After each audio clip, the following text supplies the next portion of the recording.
ये एक्टिंग के लिए घर से भाग के आई हैं और आज आपके सामने खड़ी हैं। बताइए शालिनी जी, क्या रही है आपकी जर्नी? तो मेरे पापा मुझे चाहते थे कि मैं इंजीनियरिंग करूं। मैंने इंजीनियरिंग की भी और उसके बाद मुझसे हो नहीं रहा था। और मेरे पापा मान ही नहीं रहे थे मुझे एक्टिंग में जाने देने के लिए। तो और मुझे एक्चुअली मैं ना बड़ी मतलब मुझे बड़ा ये रहता है, चिल रहती है चीज़ें करने की। और मुझे लगा था कुछ तो एक्साइटिंग करना है, मुझे कुछ तो करना ही है। तो मैंने सोचा अभी पापा मान ही नहीं रहे और बिल्कुल ही नहीं मान रहे थे। मैं 4 साल से मना रही हूँ उनको, और ये होता है ना कि 10th कर लो, मैथ साइंस ले लो, सब करने मिलेगा, इंजीनियरिंग कर लो, सब करने मिलेगा। इतने सालों से सुन रही कुछ करने ही नहीं मिल रहा। तो फिर मैंने प्लान किया कि अभी मैं भागी जाती हूँ। और अभी ये बड़ा मजाक में समझ रहा है, उस टाइम बड़ा मुश्किल था मेरे लिए, पर फिर मैं भाग गई। Thankfully my parents are really proud of me now because of Yashraj, because now they feel that I'm doing a credible work. So I think because of Yashraj, thank you to Yashraj, क्योंकि यशराज की फिल्में हम देख के बड़े हुए। मेरे पेरेंट्स यश जी की फिल्में देखते हुए आए हैं, तो अभी उनको लगता है कि मैं कुछ तो कर रही हूँ। अच्छा, तू इंजीनियरिंग कर रही थी क्या? कर पाई क्या? IT अच्छा, ऑनर्स IT ऑनर्स। थोपड़ा देख के नहीं पता चलता है। जब ये स्क्रिप्ट पहली बार आई थी, मैं वो किस्सा जरूर शेयर करना चाहूँगा आपके साथ। आई थिंक ये स्टोरी मैं जरूर शेयर करना चाहूँगा मीडिया के साथ, लोगों के साथ। ये स्क्रिप्ट बाय चांस मेरे पास आई थी। एक कॉमन फ्रेंड ने मुझे कहा कि यार एक कुछ इंटरेस्टिंग है, मैं आज पढ़ने वाली हूँ। मैंने कहा मुझे भी भेज दो, मैं बोर हो रहा हूँ, मैं भी पढ़ूँगा। एंड मैंने ये स्क्रिप्ट पढ़ी उसी दिन, संडे था। मैंने वो स्क्रिप्ट पढ़ के उस पर स्क्रिप्ट पे नाम लिखा होता है, तो दिव्यांग खक्कर लिखा हुआ था, उनका नंबर था, रजिस्टर बनाई हुई स्क्रिप्ट तो होता है, उसमें आपका नाम, फ़ोन नंबर लिखना होता है। मैंने उन्हें मैसेज करके कहा कि आप प्लीज़ मुझसे मिलने आ जाइए परसों। वो आ गए। उनको पता भी नहीं था कि वो फिल्म ऐसी जगह आ रही है कि मैं फिल्में बनाता हूँ, प्रोड्यूस करता हूँ यशराज फिल्म में। एंड वो स्क्रिप्ट आई एंड उनसे मिला और मैंने उनको कहा कि यार आपकी कहानी इतनी यूनिक है, इसमें इतना पोटेंशियल है, हमें इसमें ज़रूर थोड़ा सा काम करना चाहिए। मुझे लगता है ये फिल्म बहुत बड़ी है, और इसलिए बड़ी नहीं है कि आई थिंक बड़ी इसलिए क्योंकि इसका इमोशन बहुत बड़ा है। जो ये एंटरटेनमेंट के साथ बात कहने वाली है वो ज़रूर हर एक तक पहुंचनी चाहिए। क्या होता है, as a film maker we tend to look for something. हमारा मन करता है यार ये बनाते हैं, मजा आएगा। एक कहानी माँ कसम, एक बार मेरा पोस्टर लगा था PVR में, हाँ, और पोस्टर लगे हुए थे। मैं कोई और पिक्चर देखने गया था रात को, शो के बाद मैं निकला, 2 लोग ऐसे पोस्टर के सामने खड़े, मैं पीछे से जा रहा हूँ, मैं सुन रहा हूँ यार क्या मेरा पोस्टर देखा, मैं पोस्टर देखे। अरे ये कौन है? हीरो नहीं लगता है। ये बाकायदा हुआ है। इनफैक्ट आदि चोपड़ा ने मुझे कहा था अपनी सेकेंडरी मीटिंग में कि देख बेटा, तू ऋतिक रोशन तो ना है, तो तू ना एक्टिंग कर लेना। मैंने कहा सर मैं कोशिश तो करूंगा। हाय रणवीर, प्रीति हियर फ्रॉम फर्स्ट इंडिया फिल्मी। आपसे जानना चाहूंगी कि जिस तरीके से ये ट्रेलर है, इमोशनल भी करती है, एंटरटेनिंग भी है बहुत ही ज़्यादा। जानना चाहूंगी कि अभी एक्शन फिल्म का जिस तरह से बोल वाला है, तो क्या कुछ लगता है कि ऑडियंस का मतलब इससे क्या कुछ मिलेगा? ये एक्शन मिलेगा, एक्शन तो अभी ऑडियंस को पसंद आ रही है, तो एंटरटेनिंग होगी या फिर इमोशनल कर देगी ऑडियंस को? क्या बताना चाहिए आप? आपने सुना नहीं छोटी लड़की ने क्या बोला? अभी आपको एक्शन हीरो बनना पड़ेगा। आप ये जयेश का एक्शन आप देखिए, एक्शन का है बोल पाला। ओहो, जयेश भाई प्रोड्यूस किया, आपने तो खोल डाला।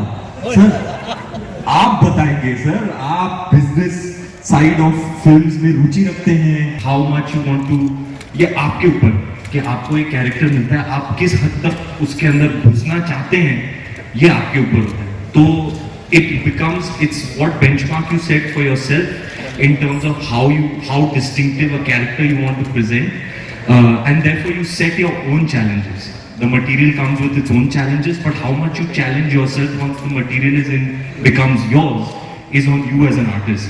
And it's always been my endeavour to create distinctive characters कि मतलब मैं चाहता हूँ कि लोग मेरी पिक्चर देखें और मतलब इसके पहले मैंने एक रोल किया था वो एकदम अलग था इससे तो आई वांट कि हर बार कोई नया किरदार आए तो मतलब थोड़ा सरप्राइज एलिमेंट होना चाहिए कि यार ये अब कौन सा कैरेक्टर होगा so I like that I'm able to surprise my audience when I saw the film I was like Even when I heard the character, I also got a vision for the character. जैसे दिव्यांग भाई बता रहे थे narration सुनते सुनते मैं acting शुरू कर दी तो इंस्टिंक्टिवली मेरे अंदर से एक कैरेक्टर निकल के आ रहा था पता नहीं कहाँ से लेकिन ऐसा कैरेक्टर मैंने पहली बार 10 साल में प्ले किया and when I saw the film को परफॉर्म करके हमने पैंडेमिक हो गया छोड़ दिया उसमें एडिट हुई बन के मैंने काफी अर्से बाद देखी और मैंने देखा यार ये मैं अपने आप को देख रहा हूँ I have not seen these expressions. क्योंकि क्या होता है एक्टर को हमेशा ये डर रहता है कि यार वो सेम ना हो जाए एटलीस्ट मेरे लिए तो पर्सनली एज एन आर्टिस्ट मैं कभी नहीं चाहता हूँ कि मैं कुछ रिपीट करूँ या मतलब अगर गुजराती कैरेक्टर है हाँ वो सोर्स मटेरियल का नेचर है लेकिन उसको आप कैसे अलग से रेंडर कर सकते हैं तो Jayesh is a very distinctive character that sir and I have created together, which I'm very happy that I got a chance to present a completely new facet. तो आपका अपना रणवीर एक completely never before seen अवतार में आपको इस picture में देखने को मिले। बट इसमें जो आपकी कॉमेडी है उसको बच्चे खासतौर पर बहुत पसंद करते हैं वो जो क्यूटनेस है उसमें आप नॉटीनेस को कैसे ब्लेंड करते हैं कि वो वल्गर ना लगे कभी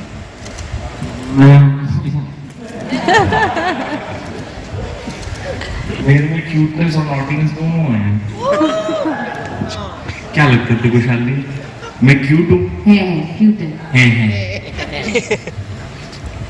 नॉटी नॉटी बहुत है क्यूट भी बहुत है तो बात यही तो है आपके अंदर जो गुण हैं आप कोशिश करते हैं कि आप उनको लेकर आए अपने कैरेक्टर्स में तो उन कैरेक्टर्स में आप जान डाल सकते हैं आई फील लाइक कैरेक्टर्स चाहे जो भी हो at different ends of the spectrum चाहे लुटेरा का वरुण हो कि सिम्बा का संग्राम हो कोई भी हो इट्स ऑलवेज आप कोशिश करते हो कि आपके अंदर जो है एक ऑथेंटिक पार्ट आप उसको ढूंढो और उस कैरेक्टर में डाल दो तभी वो कैरेक्टर रेजोनेट होता है जयेश तो एक कमाल कैरेक्टर है जो मतलब जैसे कि दिव्यांग ने कहा सेकंड सीन से जो सेकंड सीन में वो उसके जो रिएक्शंस हैं वो जो कर जाता है मैं वहीं से कनेक्ट हो गया and not before long in the narration I was besotted with this character I was in love with him I was rooting for him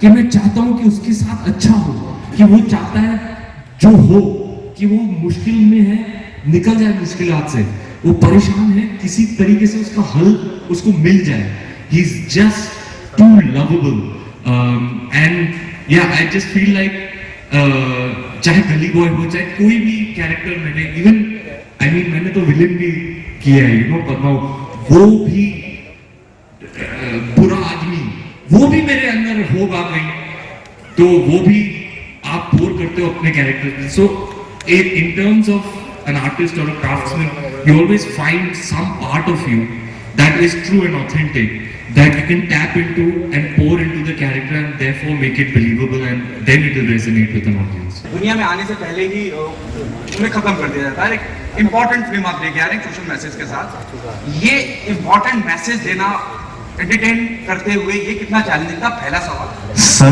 mind सवाल तो मतलब I am so glad we asked this after the film you go for a joy ride आप घर जाओ और फिर कुछ कहीं एक सीड आ जाए किसी चीज की तो वो करना था हमें कि प्राइमरी थिंग तो वही है कि यार साथ में जाके इंक्लूसिवली जस्ट एंजॉय अरे हाय मेरे जूनियर राजू ईरानी है क्या बात बोली है my God sir second script लिख रहे हो ना मैं यही बैठा सर कैरेक्टर पसंद आ जाए अगर इनको लगे कि ये ऑडियंस को सरप्राइज कर सकते हैं तो ये कुछ भी कर देंगे you know so yeah that's how it is been with him and I mean it's just amazing to यशोनी आपको थैंक यू सर। ये देखो, नजर ना लगे इस कपड़े को, नजर ना लगे बंदे को। Thank you sir.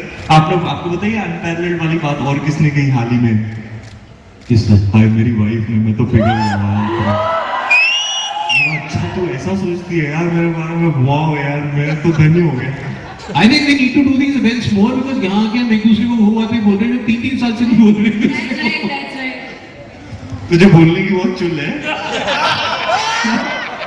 तेरा फर्स्ट टाइम है, चल तू बोल। और सच में मैंने आज तक ना देखो भाई, ये है झलकी। हमने ऐसे ही टाइम पास में बनाई है फिल्म, शालिनी और मैंने। दिव्यांग सर अपने काम को लेके बहुत सीरियस है और हम भी बहुत सीरियस है ना शालिनी? बहुत टाइम पास किया हमने। बहुत serious। मैं, शालिनी और जिया बस हंसते रहे और चिवड़ा खाते रहे और ऐसे बना दी हमने पिक्चर। शालिनी जी का फर्स्ट टाइम है, तो शालिनी जी को सवाल किया जाए। It's been a really incredible journey. मैं हमेशा बोलता हूँ, I'm just too blessed to be able to do this. Therefore, my heart is full of gratitude. I start every single day of my life with an immense amount of gratitude in my heart. To be able to be here today, share this energy with you, present something that might entertain you, you know, which I feel is my calling. I just want to entertain people, make them laugh, make them cry, make them feel something. I feel like that's my purpose on this earth. I think over a period of time, if it is possible, I'm getting even more obsessed with my craft. Because over a period of time, and I must mention Mr. Bhansali, who really has molded me along the way in my journey as an artist, has revealed to me that the craft of acting is actually limitless. There are no limits, there are no boundaries, there are no rules. You make your own rules as you go, you know. And the craft being limitless, like a universe, like an endless sphere of possibilities. I just want to keep exploring and exploring, and my hunger for characters, for stories, for characterization, for work is becoming even more vociferous and insatiable. Having said that, I am now married and I'm trying to maintain some kind of work-life balance, which is a great big positive in my life that Deepika has brought into my life. But to be really honest with you, having made conscious efforts to achieve a work-life balance, my entire being is obsessed with films, with characters, with this whole world. As obsessed as I was 10 years ago, if it's possible, I'm even more obsessive about my craft now. Thank you everybody for coming. First timer, ताली बजाओ यार। तालियां होनी चाहिए जोरदार। मैं इसके बाद जाके थोड़ा बैकस्टेज पे रोऊंगी। तो अब पक्का अच्छे से रोना, अच्छे से। फिल्म में भी जब ट्रेलर देख रहे थे उसमें भी आप 2-3 जगह ऐसे रोए कि अपन को रोना आ ही गया। बट एक चीज जानना चाहते हैं, जैसे ही अभी रणबीर ने कहा कि शालिनी टाइम आ गया इस पूरी फिल्म को शूट करते हुए और आज ट्रेलर लॉन्च कर इन पावर पैक लोगों के साथ आपका टाइम बीता कैसे? क्या बताऊं, मतलब मेरी जर्नी ऐसी रही है इस फिल्म की कि पहले थैंक यू टू शानू ने मुझे कैफे में देखा था और वहाँ पे उसने मुझे मैसेज किया था और कॉल किया था और तभी मुझे लगा कि ठीक है यशराज की फिल्म है, ऑडिशन करना है, थोड़ी ना होगा मेरा कुछ। एक मिनट, शानू ने रेस्टोरेंट में इनको देखा था, आप रेस्टोरेंट में क्या कर रही थी वो बताना जरूरी क्या है। बताया उसने आपको? वेटर की क्लास ले रही थी आप। नहीं मेरा नाम मत बदनाम करो यार। ये कौन पटाखी है यार? नहीं मैं जानती थी उनको, मैं अपना सीट चेंज करवा रही थी, ऐसा कुछ नहीं था। उसके बाद मुझे लगा कि मेरा ऑडिशन होगा, ठीक ठाक होगा, यशराज में थोड़ी ना पिक्चर मिली है। मैंने दे दिया और मुझे लगा मेरी जिंदगी का सबसे खराब ऑडिशन हुआ और मुझे 2 दिन बाद कॉल आया 2 दिन बाद कॉल आया कि everybody loved you and they want to meet you and Manish Sharma wants to meet you.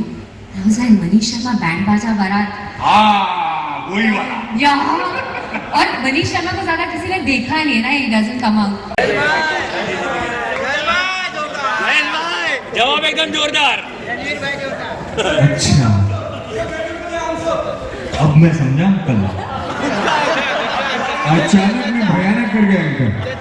फंसाया आपने मुझे।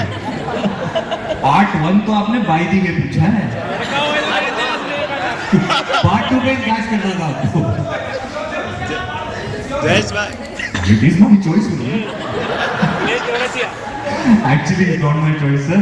जैसे डायलॉग है ट्रेलर में, मंदिर जाते हैं तो पूछते हैं क्या लाडू चाहिए क्या सिरो, जो भी मिलता है ऐसे करके देख लेते हैं। तो ऊपर वाला चाहेगा तो वो जैसे चाहेगा वैसे ही होगा मेरी लाइफ में, निजी जिंदगी में। But the first part of your question, I am really glad that you mentioned that ऐसे थीम्स हैं, ऐसा नहीं है कि it is just a comedy, एक रेंडिशन इसका एंटरटेनिंग है, कॉमेडी है, मतलब आप हंस लोट के हंस रहे हो, लेकिन उसके पीछे जो सोशल थीम्स हैं, चाहे वो डाउरी है, डोमेस्टिक वायलेंस है, फीमेल इन्फेंटिसाइड है, the things that Divyang is able to communicate about with regards to these sorts of themes will hopefully reach you and resonate with you through all the entertainment and through all the laughter. आपको कुछ ना कुछ देगी, एक छोटा सा message देगी, और our hopes are that it resonates when you make a film with pertinent social issues in this way. You're always hoping that आपको, हाँ, फिल्म बनाई गई है आपको एंटरटेन करने के लिए, लेकिन कुछ सब्सटैंशियल आपको दे के ही जाएगी। और आपसे पूछना चाहती हूँ, आपकी फिल्म में हमेशा ना एक आफ्टर इफेक्ट देकर जाती है, पहली चाहे हो शनिवार वाड़ा, लोग ज्यादा आने लगे थे, मैंने पर्सनली यहाँ पर देखा था। अभी अगर मैं 83 की बात करूं तो नई जनरेशन को भारत के इतने बड़े इतिहास के बारे में बहुत खूबसूरती से बताया है। ये विषय बहुत सेंसिटिव है। आप मुझे बताइए, पहली बार जब ये इन्फॉर्मेशन आपने कभी सुनी होगी बचपन में, कैसा रिएक्शन था? मे बी स्टूडेंट रहे होंगे आप। जी, हमें स्कूल में पढ़ाया जाता था, these are some of the very pertinent, very tragic and unfortunate reality. These things happen, and these are the social ills that are still prevalent, that Divyang has attempted to draw some light on and tell people in his own way. Divyang, you want to tell, what I found amazing about it is that, you know, you can't stop laughing in the whole film, but what it's actually talking about is something quite tragic. Charlie Chaplin की फिल्मों में ऐसे होता था कि आप लोट के हंस रहे हो, लेकिन अगर आप देखने जाओ तो वो बंदा क्या कर रहा है, द ट्रैम्प, द कैरेक्टर 3 दिन से खाना नहीं खाया उसने, और वो दुकान में जाके एक लोग ब्रेड चुरा रहा है अपनी भूख मिटाने के लिए। वो है तो बहुत ट्रैजिक सब्जेक्ट, लेकिन आपको चार्ली चैपलिन बोले तो आपके चेहरे पे रौनक आ जाती है, आप हंस लेते हो। And that is what resonated with me the most about Divyang, his script, this story, this film, is that Charlie Chaplin ने एक बार बोला था, to truly laugh, you have to take your pain and play with it. You know? So that's what I love about tragic humor. I find it the funniest because under all the humor and the entertainment lies something all too real. You know? Divyang, you want to elaborate? So I feel like my first duty as a storyteller is to entertain. That is my primary duty, and one thing that I want to add is I am in sync with Ranveer's vision because I also want to entertain with inclusivity. Like सारे मतलब कोई भी age group हो, कोई भी हो, सब जाके एंजॉय करने चाहिए वैसी एंटरटेनमेंट। सो चैलेंज यही था कि इन इश्यूज को जिनको मैं खुद फेस कर रहा है, हम सब ने अपनी लाइफ में पेट्रियार्की को ले लीजिए आप, असली मर्द का परसेप्शन क्या होता है, मैस्कुलिनिटी का परसेप्शन क्या होता है, ये सारे चीजें हम इनसे अपने अपने छोटे छोटे तरीकों से हम अपनी छोटी छोटी लड़ाइयाँ लड़ी रहे हैं, and everyone is doing it, not just women but men to.